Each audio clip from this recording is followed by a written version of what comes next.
is upon us, and yet the past refuses to rest in its shallow grave.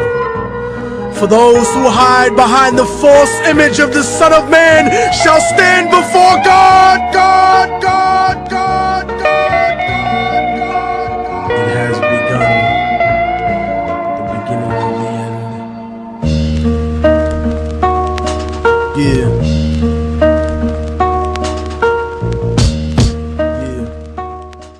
All right, family, we're going to talk about the government and the takeover.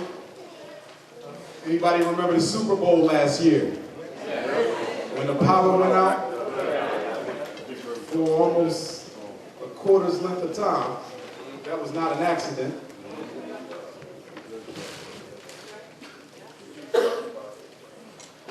Hit that mic button.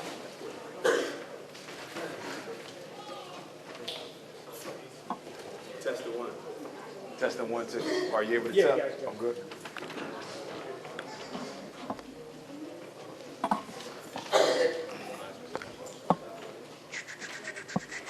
There's a book that I'm going to recommend that you read. One of the things we have to do is we have to read books that are written by non-African scholars as well.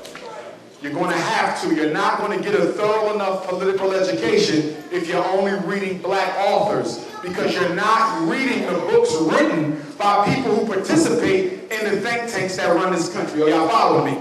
So you're going to have to get used to reading some very boring material with some very important information in it.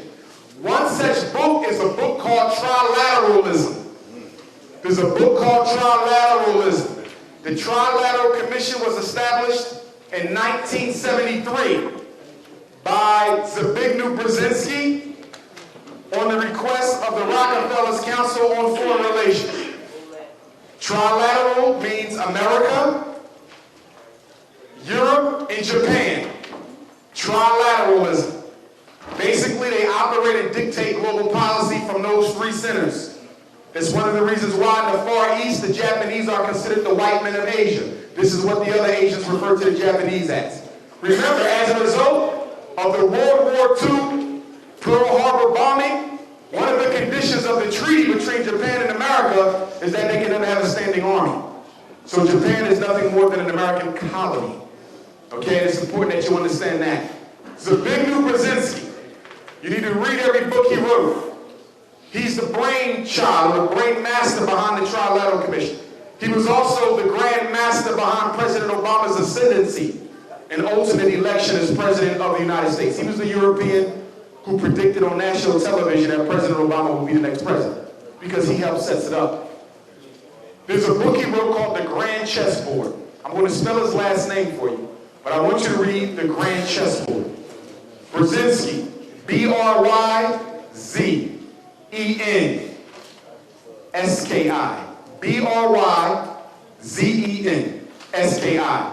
First name begin with a Z. Zbigniew. I'm not going to spell that because I don't know how. But look up the last name and you'll get it. The Grand Chessboard. This is the book that prophesies 9/11, prophesies the government shutdown, prophesies the war in Afghanistan, because he helps make these decisions. He's also a Bilderberg. And you know you don't become president of the United States unless you meet with the Bilderbergs and they approve you. The Bilderbergers are probably the most powerful organization in the world. There's some debate as to whether or not it's them or the Freemasons. I would argue that the power invested in the Bilderberg, and there's a lot of Freemasons around that table, supersedes the power of any other think tank, including the Illuminati. The Bilderberg is it. Okay? The Bilderbergs originated at a conference that was held at a hotel called the Bilderberg in 1954, I believe it was. And I believe the hotel was in Holland, Hotel de Bilderberg. And all the big wigs, if you own an NFL team, you own an NBA team, major newspaper, network radio, anybody who is somebody is at that table, except black folks. But I heard that they started to allow a couple. I heard through the grapevine, I still have to substantiate, that Earl Graves, the brother who built Black Enterprise, somebody told me that he's the first black skull and bone in this year. I don't know if that's true or not. It needs to be investigated. Okay? today, but that's what I'm hearing. So let's talk about enemy of the state. One of the things you're going to read in the grand chessboard is what? In order for the New World Order, and don't get spooked out about the New World Order. All it means is the permanency of white supremacy to a point where it can never be reversed again. What they want to do is they want to consolidate all power under a central authority. That's all New World Order means. In other words, instead of having a prison in London, and another prison system in America, and another one in Jamaica, and another one in Nigeria, and another one in Canada, why don't we just have one global prison system? So if one of the inmates escape, and you catch him, you can just lock him up in your jail because we all under the same system. Instead of America having its own stock market, and China having its own stock market, and Nigeria having its own stock market, why don't we just have one?